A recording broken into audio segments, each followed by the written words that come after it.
ታራ ተዋሳኢ ኣይትኹን ጎይታ እትጸወታ ኩን። ስለምንታይ እዮም ገለ ሰባት ምርጫ ዘለካ እናምሰሉ በቲ ንሳቶም ዝደለይዎ ጥራይ ንኽትጓዓዝ ዝገብሩኻ? ክብረትካን ስልጣንካን ንምሕላው ዝሕግዙ 10 ምስጢራዊ ስነ ልቦናዊ ሕግታት። ሕጊ 31 ምርጫታት ተቆጻጸሮም። ሰባት በቲ ንስኻ ዘዳለኻሎም ካርታ ንኽጻወቱ ግበሮም። ዝለዓለ ብልሒ ማለት ንሰባት ናጽነት ትህብ እናመሰልካ በቲ ንስኻ ዘዳለኻዮ መንገዲ ጥራይ ንኽጓዓዙ ምግባር እዩ። ሎሚ ካብ ሕጊ 31 እስካብ 40 ዘለዉ ምስጢራት ክሪና። ነዚ ቪድዮ ክሳብ መወዳእታ እንተተዓዚብካዮ ተቃውሞ ሰባት ንሓዋሩ ጠፍዩ ናብ ሙሉእ ምእዛዝ ክቕየር እዩ። ንጉስ ኢቫን ጨካን ስልጣኑ ንምድልዳል ሓደ ምስጢር ተጠቐመ። ብሃንደበት ስልጣኑ ገዲፉ ተሓበ። እቲ ሃገር ብግርግር ክትፈርስ ምስ ጀመረት ንህዝቡ ክልተ ምርጫታት ጥራይ ሃቦም። ወይ ብግርግር ጥፉ ወይ ድማ ጸላእተይ ንምቕታል ሙሉእ ስልጣን ሃውኒ። ህዝቢ ንጥፋት ካብ ዝመርጽ ንኢቫን መረጸ። እሳቶም በዓላቶም ዝመረጽዎ መሰሎም። ኢቫን ግን ዝደለዮ ሙሉእ ስልጣን ብኢዱ ኣእቶ። ተግባራዊ ስጉምቲ እዚ ሕጊ ኣብ ህይወትካ ከመይ ጌርካ ትጥቆመሉ? ቀዳማይ ክልተ ንዓኻ ዝጠቕሙ ምርጫታት ኣዳሉ። ንሓደ ሰብ እዛ ስራሕ ሎሚ ክትውዳእ ትፈቱ ዶ ወይስ ጽባሕ ንጎ ኢልካ ሕተቶ። ዝመረጾ ይምረጽ። ንስኻ ግን እታ ስራሕ ንኽትሳለጥ ጌርካ ኣለኻ። ካልኣይ ነቲ ዕላል በዓልኻ ቅረጾ። ስልጣን ዘለዎ ሰብ እቲ ንምርጫ መንገዲ ዝሃነጸ ሰብ እዩ። ሳልሳይ ንተዓዛቢ ናጽነት ስምዒት ኣቦ። ሰባት በዓላቶም ዝወሰኑ ምስ መሰሎም መከላኸልዮም የውርዱልካ። እዚ ምስጢር ምርጫ እዩ። ግን ድማ ሰባት ሓቂ ክሰምዑ ዘይኮነስ ሕልሞም ክረኽቡ ምስ ደልዩ እንታይ ትገብር? እዚ ድማ ናብቲ ዝያዳ መሳጢ ዝኾነ ሕጊ 32 ክሰግር ኢና። ሕጊ 32 ብሕልሚ ሰባት ተጻወት። ስለምንታይ እዮም ሰባት ነቶም ሓቀኛታት መምህራን ገዲፎም ነቶም ሕልሚ ዝሸጥሎም ሰባት ዝስዑ? እቲ ሓቂ መብዛሕትኡ ግዜ ኣሰልቻውን ዘጭንቕን እዩ። ሰባት ድማ ካብቲ ዘጭንቕ ሓቂ ንላዕሊ ናብቲ ተስፋ ዝህብ ሕልሚ ይስሓቡ።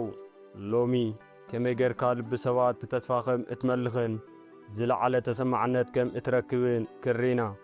ኣብ መበል 16 ክፍለ ዘመን ከተማ ቬኑስ ብቁጠባ ተዳኺማ ነበረት። ማርኮ ባጋርዲኖስ ዝተባሃለ ሰብኣይ መጸሞ ሓጺን ናብ ወርቂ ክቕይር ይኽእል ኢሉ ተዛረበ። እቲ ሓቂ እዚ ፈጺሙ ዘይከኣል ሕልሚ ነይሩ።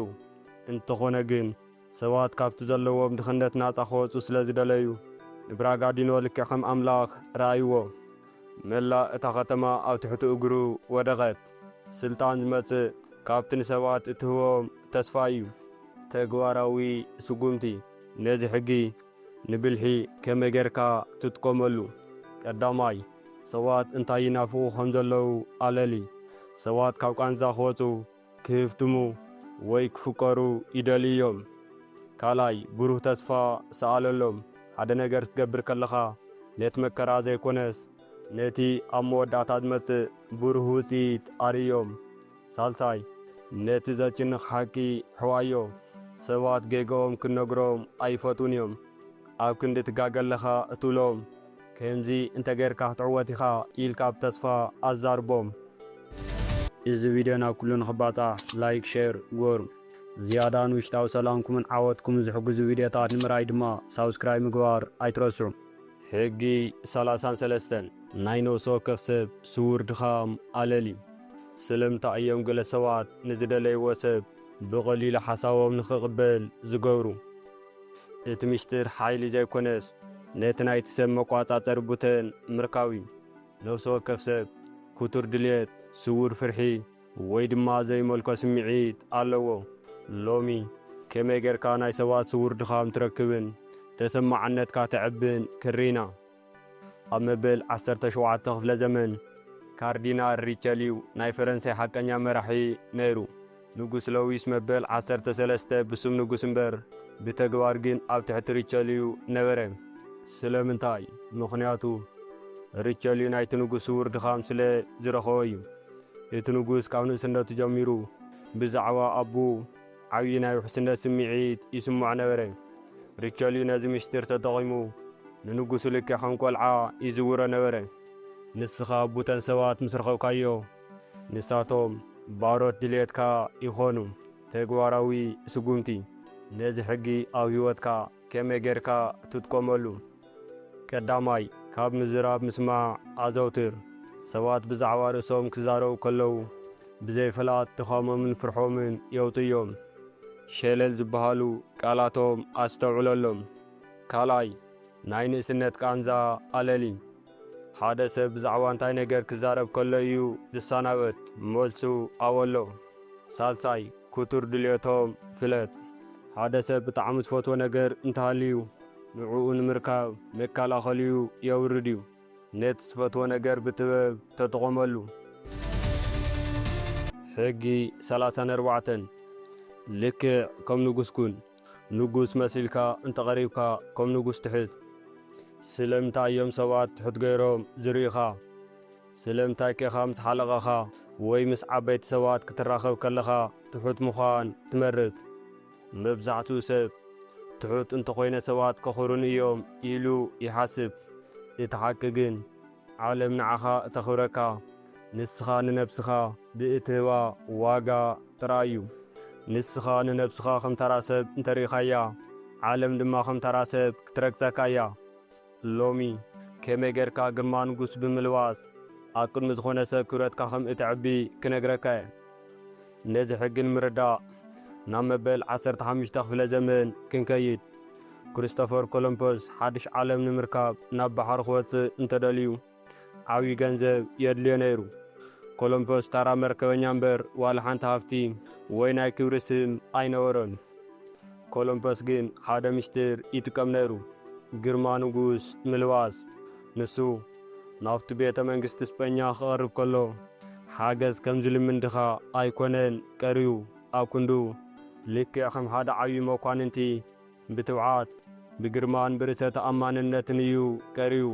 ኮሎምበስ ንንጉስ ስጴኛ እዎ ሓድሽ መንገዲ ክረኽበልካ እየ፣ ግን ድማ ናይቲ ባሕሪ ዝለዓለ ኣድሚራል ክትሰምየኒ ኣለካ ኢሉ ትእዛዝ መስል ሕቶ ኣቕረበ። እቶም ነገስታት እዚ ሰብኣይ ክሳብ ክንዲዚ ዝደፍር ካብ ኮነ ብርግጽ ዓብዪ ሓይሊ ኣለዎ ኢሎም ኣመኑ። ኮሎምበስ ተራ ሰብኣይ መሲሉ እንተዝቐርብ ነይሩ ዓሻ ተዋሂሉ መተሰጎ ነይሩ። ንሱ ግን ንጉስ መሲሉ ስለ ዝቐረበ ዓለም ድማ ከም ንጉስ ሓዘቶ። ሓደ ዝገርም ስነ ልበናዊ ሓቂ ክነግረካ፣ ሰባት ብዛዕባኻ ዘለዎም ግምት 90% ዝውሰን ኣብቲ ንስኻ ንነብስኻ ዘለካ ኣረኣእያ እዩ። ንስኻ ክትዛረብ ከለኻ ድምፅኻ እንተተንቀጥቂጡ ወይ ድማ መንክብካ ዓፂፍካ እንተተጓዒዝካ ንሓንጎል ሰባት እዚ ሰብ ዋጋ የብሉን ዝብል ምልክት ትሰድድ ኣለኻ። ንጉሳዊ ክብሪ ግን ካብ ውሽጥኻ እዩ ዝጅምር። ተግባራዊ ስጉምቲ ነዚ ሕግን ዓወት ከመይ ጌርካ ትጥቀመሉ? ነዞም 3 ወርቃውያን ስጉምትታት ተኸተል። ቀዳማይ መጀመርታ ንነብስኻ ኣኽብር። ዝኾነ ሰብ ከኽብረካ እንተደሊኻ መጀመርታ ንስኻ ንነብስኻ ከም ክቡር ወርቂ ራእያ። ካልኣይ ግርማዊ ኣቀራርባ ይሃልኻ። ኣካዳድናኻ፣ ኣካያይዳኻን ኣዘራርባኻን ክብደት ይሃልዎም። ክትዛረብ ከለኻ ኣይትታወኽ፣ ትኩር ኢልካ ጠምት። ሰባት ንዘይናወፅን ዝተረጋግአን ሰብ መራሒ ገይሮም እዮም ዝርእይዎ። ሳልሳይ ሕጋዊ ደረት ግበር። ሓደ ንጉስ ንዝኾነ ሰብ ናብ ምሽጥሩ ኣየፍቅድን እዩ። ንስኻ እውን ንኽብርኻ ደረት ግበረሉ። ሰባት ንዓኻ ብቐሊሉ ንኸየቃልሉኻ ስርዓት ክህልወካ ግበር። ንነብሱ ዘኽብር ሰብ ዓለም እውን ተኽብረያ። ክቡራት ተዓዘብቲ፣ ክብረት ዝልመን ዘይኮነስ ዝጥረ እዩ። ካብዞም ሎም ዝረኣይናዮም ነጥብታት ንዓኻ ዝያዳ ዘገረመካ ኣየና እዩ? ኣብ ኮመንት ጸሓፉለይ። እዚ ቪድዮ ትርጉም ሂብኩም እንተኾይኑ ላይክ፣ ሼር ከምኡውን ሳብስክራይብ ምግባር ኣይትረስዑ። ሕጊ 35 ጥበብ ታይሚንግ ምለኽ። ስለምንታይ ኢኻ ኩሉ ግዜ ብህውከት እትሰርሕ? ህውከት ንዓኻ ድኹምን ስምዒትካ ዘይትመልኽን ገይሩ እዩ ዘርየካ። ስልጣን ዝመጽእ ካብቲ መዓስቕ ከም እትብልን መዓስ ስጉምቲ ከም እትወስድን ካብ ምፍላጥ እዩ። ሎሚ ከመይ ጌርካ ጐይታ ግዜ ከም እትኸውንን ንጸላእትኻ ብትዕግስቲ ጥራይ ከም እተዳኽሞምን ክንርኢና። ኣብ መበል 19 ክፍለ ዘመን ታሌራንድ ዝተባህለ በሊሕ ዲፕሎማት ነይሩ። ንሱ ናፖልዮን ባናፖርት ስሕተት ክሰርሕ ንዓመታት ብትዕግስቲ ተጸበዮ። ታሌራንድ ቀልጢፉ ኣይተንቀሳቐሰን። እቲ ትኽክለኛ ግዜ ምስ መጸ ግን ብሓደ ግዜ ምስ ጸላእቲ ናፖልዮን ተዋሃሂዱ ንስልጣን ናፖልዮን ኣፍረሶ። ታሌራንድ ጐይታ ግዜ ስለ ዝነበረ ካብ ዝኾነ ኹናት ንላዕሊ ብትዕግስቲ ተዓወተ። ተግባራዊ ስጉምቲ ነዚ ሕጊ ንዓወት ከመይ ጌርካ ትጥቀመሉ? ቀዳማይ ኣይትተሃወኽ።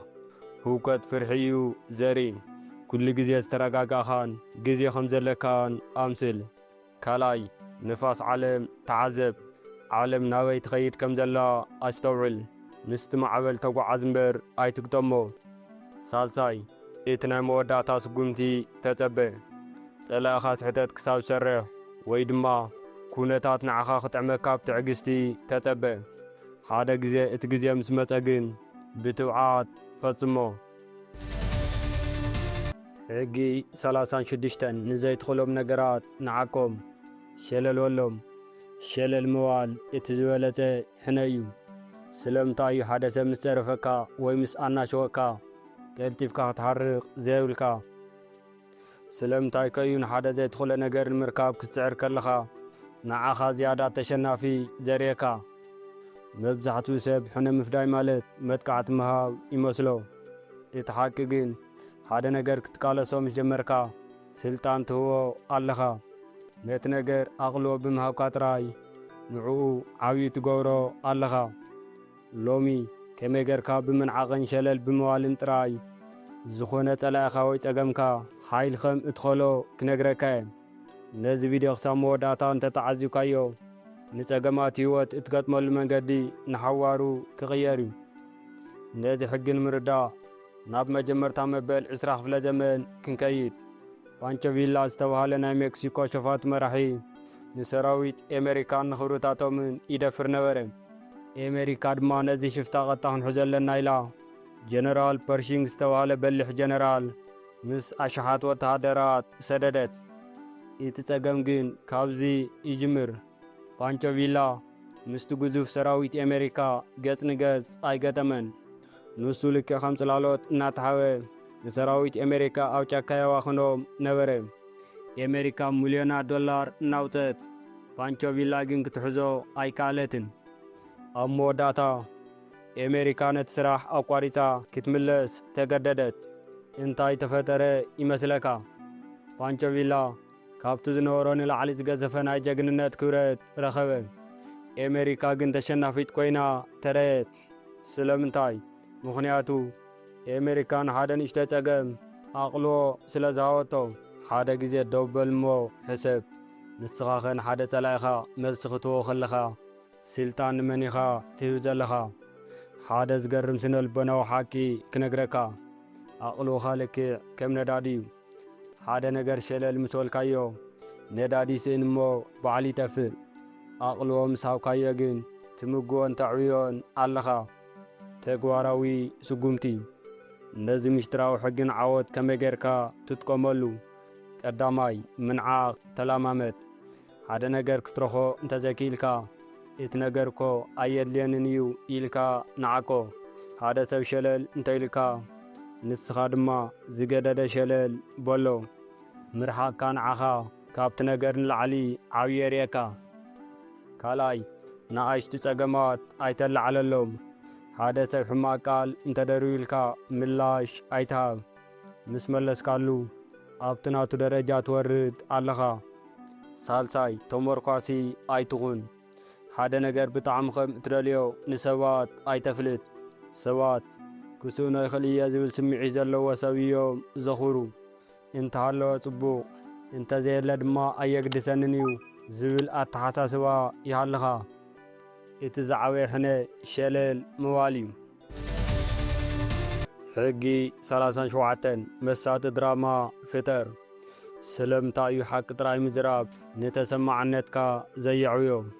ዓለም በቲ እትሰምዖ ዘይኮነስ በቲ እትርእያ እትምሰጥ።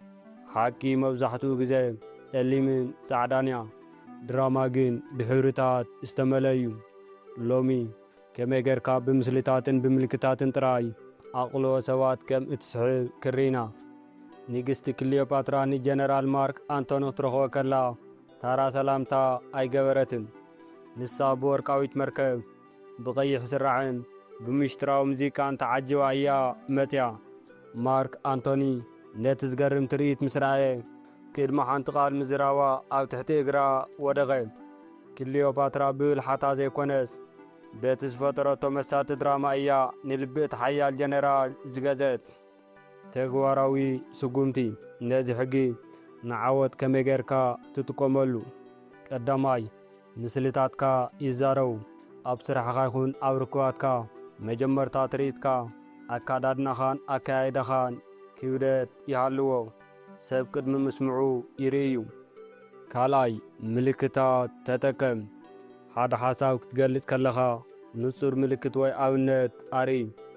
ምስሊ ካብ ቃል ንላዕሊ ኣብ ኣእምሮ ይተርፍ። ሳልሳይ ምስጢራዊ ግርማ ፍጠር። ኩሉ ነገርካ ግልጺ ኣይኹን። ሕጊ 38 ከም ዝደለኻ ሓሰብ፣ ከም ኩሉ ሰብ ግን ንበር። ስለምንታይ እዩ ሓቂ ስለ እትዛረብ ጥራይ ሰባት ዝጸልኻ? መብዛሕትኡ ሰብ ሓቀኛ ምዃን ጀግንነት እዩ ይብል። እቲ ናይ ስልጣን ሓቂ ግን ሓሳባትካ ንኹሉ ሰብ ብግልፂ ክትነግር እንተፈቲንካ ሰባት ንዓኻ ክመዓርግ ዘይብሉ ወይ ዕቡይ ገይሮም ክፈርድኻ እዮም። ሎሚ ከመይ ጌርካ ሓሳብካ ዓቂብካ ምስ ኩሉ ሰብ ብሰላም ከም እትነብር ክሪና። ኣብ መበል 16 ክፍለ ዘመን ቶማሶ ካፓኔላ ዝተባህለ በሊሕ ፈላስፋ ነይሩ። ንሱ ካብቲ ናይቲ ግዜ እምነት ዝተፈለየ ሓድሽ ሓሳብ ነይርዎ። እንተኾነ ግን ሓሳቡ ብግልፂ ስለ ዘውጦ ን27 ዓመታት ኣብ ቤት ማእሰርቲ ተዓጽዩ ተሳቐየ። ካፓኔላ ሓደ ምስጢር ተማሃረ። ሰባት ንዘይርዶም ወይ ካብኣቶም ንዝተፈለየ ነገር መጥቃዕቲ ገይሮም እዮም ዝወስድዎ።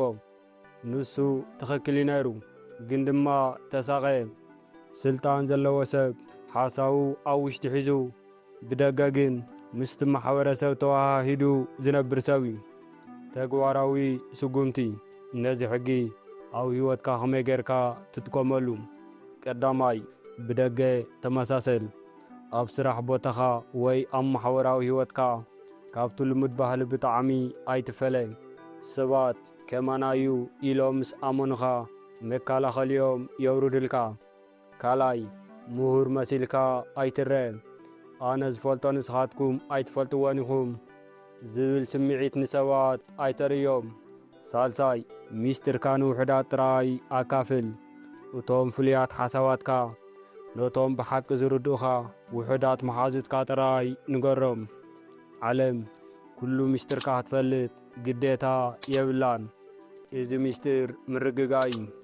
ግን ጸላኢኻ ክትስዕሮ እንተደሊኻ መጀመርታ ክትርብሾ ከም ዘለካ ትፈልጥ ዶ?